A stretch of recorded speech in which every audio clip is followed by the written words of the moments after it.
Hey, good morning, good afternoon, good evening, wherever you are in the world. Welcome to FPL Don't Panic.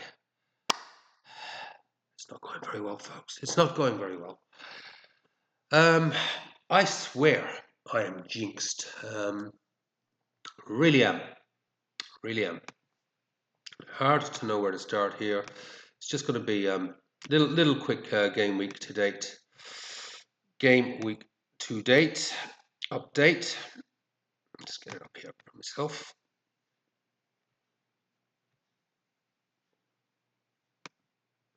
There it is. It all started out so promisingly. I thought my run of bad luck has ended. Look at this. Sanchez, clean sheet. João Pedro, little goal. Came very close to DEFCON. Good, great start. Very happy. Sort of little doubt did cross my mind, though.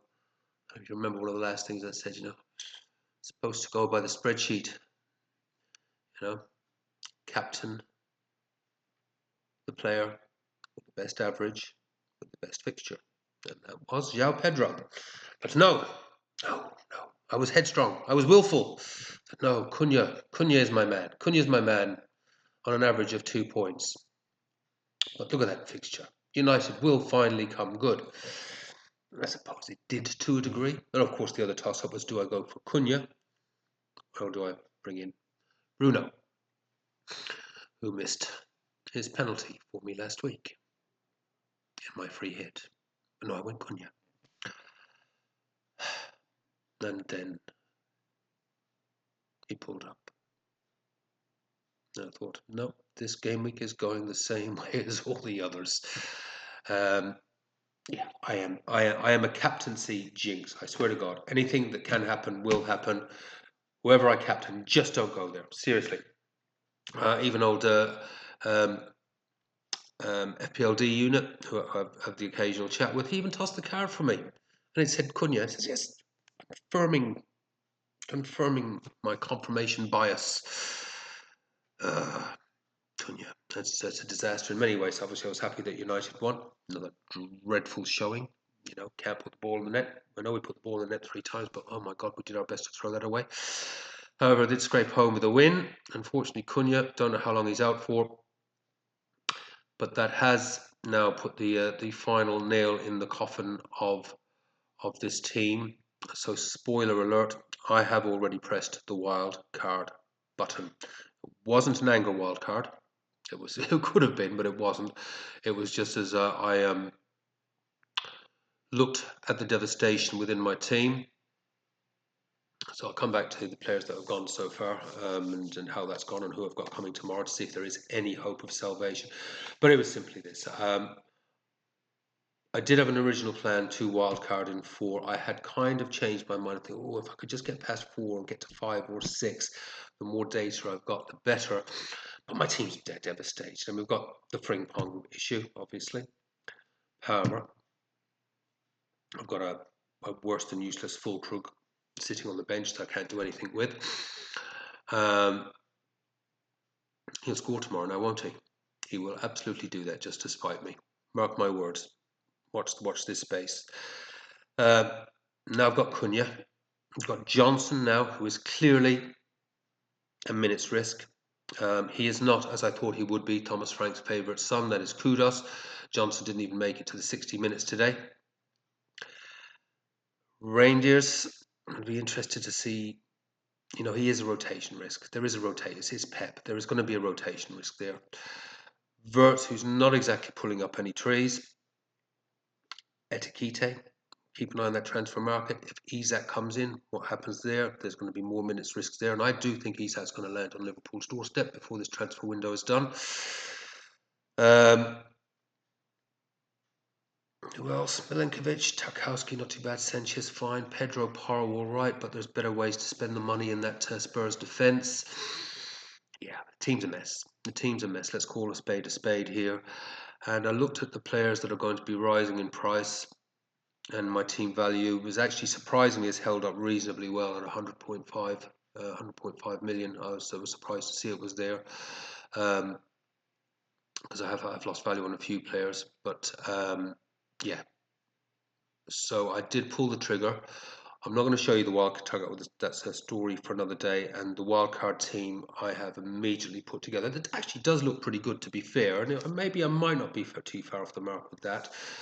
But I threw it together quickly, and I really actually what I based it on, to be honest with you, is the price changes that are likely to be happening. Basically, all the people that are going to be knee-jerking buying over the next few days with players that have returned.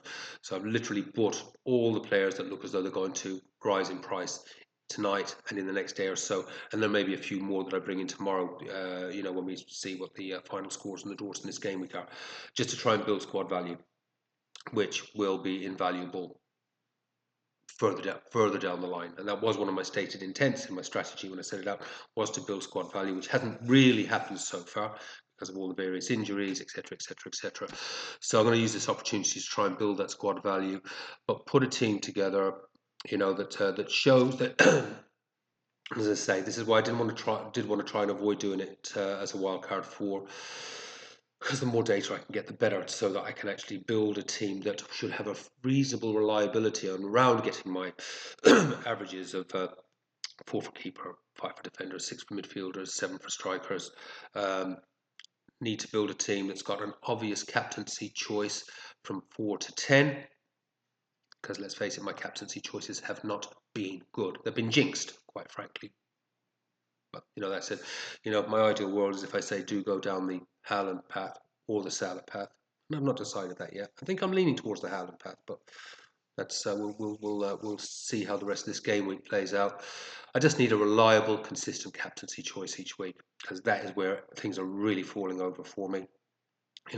Sure starters, like I said, in this team, between the injuries, and I think, as I say, with European football coming and stuff like that, there's and new signings coming in, there are minutes risks here. I can see it already. Look at some of those good non-European playing teams. Like I said, there's certainly Bournemouth and Everton are absolutely got some great options there at the moment to have a reasonable number of players in from those teams that don't have European football. Look at some of those DEFCON monsters. There are certainly a few emerging. I've got one, but there are some others that are looking pretty interesting as budget enablers that will just get you that solid sort of 4 or 5 points average per week, which will enable the Salahs or the Haalands, etc., etc. I do want to look and see how does Rodri get a start tomorrow?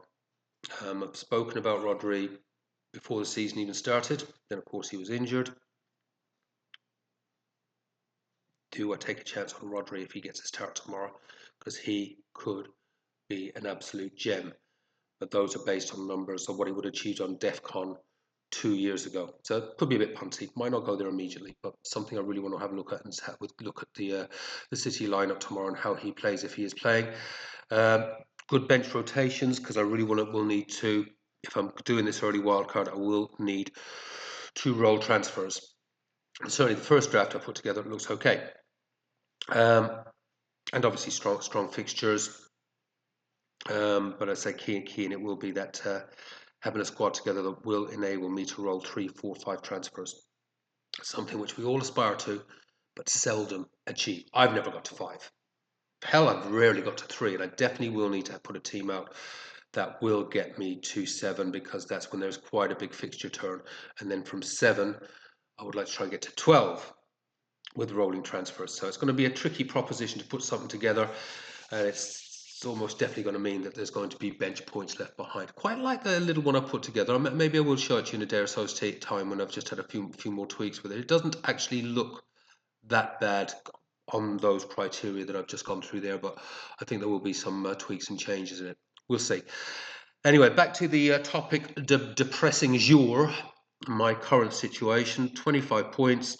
Sanchez, yeah, grand. Started out promisingly, as I said. And as I say, I got the goal from João Pedro. I was very surprised he didn't take the penalty. Enzo on penalties. How long's Palmer out for? Enzo. Interesting. His numbers are very good. Yeah, Tarkowski did get his DEFCON. Unfortunately, as I say, Everton conceded, so just a little 3-pointer there. Pedro Porro.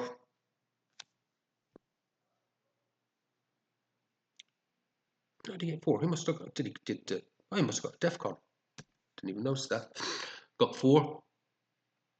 So yeah, he's been going all right for me, but there may be cheaper options in that Spurs defence. Who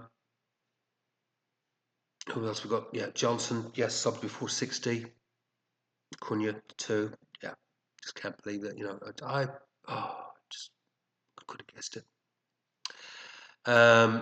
Yeah, so 25 points, and what do I got? Milenkovic to come.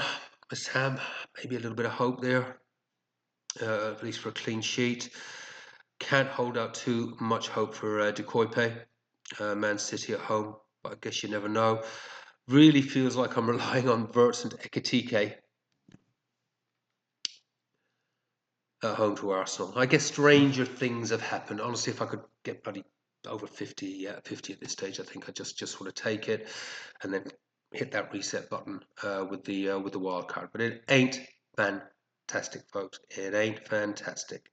25 points and game week rank of 5395122, and yeah, I've obviously had a pretty significant drop in rank overall. I think the worst thing is I would just take this. If I could just stop now and hold this rank now, I'd just actually take that. The problem is, of course, I've got Salah to come.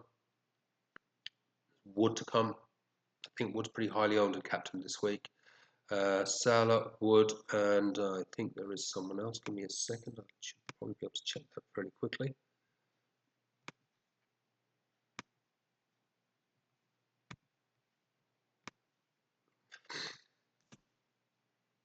Salah, Haaland, Wood to do me a lot of damage. Salah, Haaland, Wood. Salah for the effective ownership against me around my rank 70%. Haaland 64 and Wood 48%. They come in with anything at all, that's going to hurt.